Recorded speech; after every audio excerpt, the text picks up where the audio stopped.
Next heading is Fisher effect.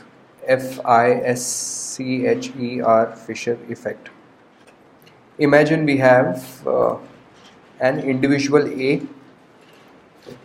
This individual A currently has 100 Indian rupees with him, and he has two choices, option 1, option 2. Option 1, to spend 100 rupees watching a movie, or option 2, instead of watching a movie, invest that money. So when you invest that money, this is referred to as sacrificing your consumption. Okay, this word will come in very handy when you reach at CFA Level 2, but you are sacrificing your current consumption. So you decided to invest. Now let's say you decided to do that. You decided to choose option number 2. So you invested 100, let's say at the rate of 10%, and in year 1 now you have 110 with you. Now you decided that you will take this money and now you will go for a movie. Okay, the same movie, but now, as in not the same movie after a year, but at the same place. But now that movie is going to cost, let's say, 108. Okay, so from 100, that cost became 108. It increased by 8%. That is referred to as inflation. So what is his true saving? True saving is just 2. So true savings are just 2. And true savings are 2. This is referred to as the real interest rate. Okay, and this 10% that you see here, this is referred to as the nominal rate. Have we discussed this before? Okay, so nominal rate is equal to real rate plus inflation. This is an approximate relationship. Okay, and there have been times in India where real rate has become negative. That means the inflation rates were more than the nominal rates. If you've discussed this, we can skip. Have we discussed this concept before? Fisher relation? Sunday people? Okay, I think weekdays we have, Sundays we haven't. So just to make things very explicit,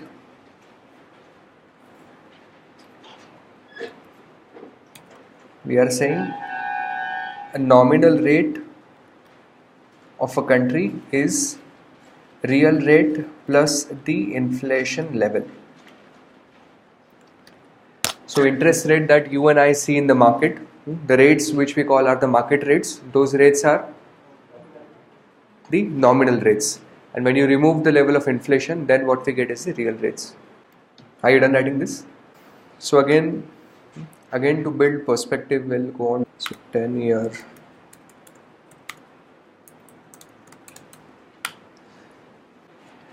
Okay. Now there is some stuff you can write down just for understanding purpose. Say 10-year GSEC yield on India. 10-year GSEC is government security yield. So if you buy a 10-year bond in India today, that yield would be 6.88%, right, today's date. So if you're buying Government of India bonds and if you're locking in your money for 10 years, you would expect to earn about 6.88%. Now CPI India,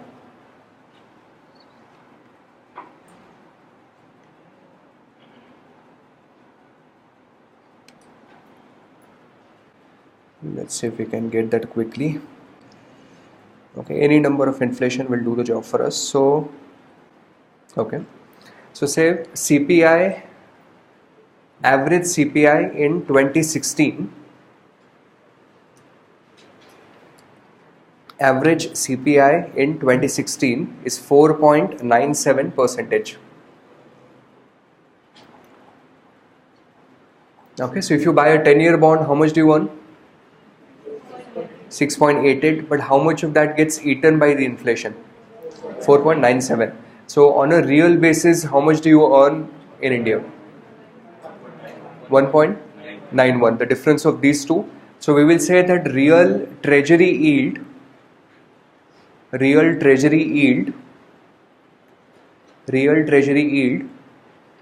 which is equal to 6.88 tha na? 6.88 minus 4.97 is equal to whatever that number is. So real means after having adjusted for inflation. Are we okay with this? Okay. Now, when you've written in Fisher formula, there are certain things you need to capture. So you would say nominal rate is equal to real rate plus expected inflation. Okay, so when you've written the formula, add the word expected here and mark that as a 3-star point. Okay, the logic is very clear. Imagine 2016, the inflation in India was 5%, approximately 5. But what if 2017 we are expecting inflation level to be 10%? Then will anyone buy the bond with a yield of 6.66? No. So then Government of India will have to increase the yield on that particular bond. That means that yield today is a function of what is the inflation tomorrow for next 1 year.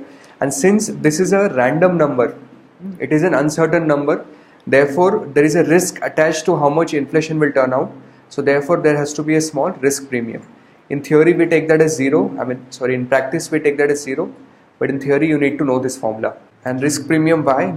Because due to uncertainty of expected inflation.